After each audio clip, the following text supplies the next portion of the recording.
হিমন্ত বিশ্ব শৰ্মা আৰু বিজেপিৰ মতে গৌৰৱ গগৈ হেনো কোনো ৰাজনীতিৰ জ্ঞান নাই। কংগ্ৰেছৰ আজিৰ তাৰিখত কোনো প্ৰাসংগিকতা নাই।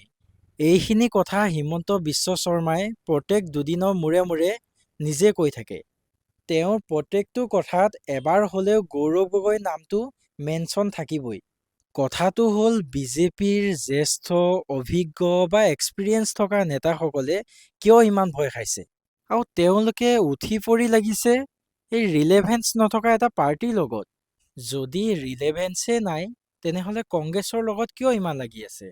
গৌৰৱ গগৈ আনএক্সপিৰিয়েঞ্চ, গৌৰৱ গগৈ ইনমেচিউৰ, তেনেহ'লে কিয় বাৰু হিমন্ত বিশ্ব শৰ্মাই গৌৰৱ গগৈ কথাত ভয় খাইছে? আৰু গৌৰৱ গগৈ কথাত ইমানেই ভয় খাইছে যে ৱেবছাইট পৰ্যন্ত হেক কৰা কথা বিজেপিয়ে প্ৰাউডলি প্ৰমোট কৰিছে। নিজৰ পেজতে প্ৰমোট কৰিছে। ৰং ৰাইটৰ কথাটো ক'বই নাযাওঁ। যদি কংগ্ৰেছৰ একো প্ৰাসংগিকতাই নাই, গৌৰৱ গগৈ ইনমেচিউৰ, তেনেহ'লে বিজেপিয়ে নিজৰ কাম শান্তিমতে কৰি গ'লেই হ'ল। গৌৰৱ গগৈক পাত্তা নিদিলেই হ'ল। কেম্পেইনিং লিক, ৱেবছাইট হেক, এইবোৰৰ পৰা এনেকুৱা লাগিছে বিজেপিয়ে বহুত ভয় খাইছে।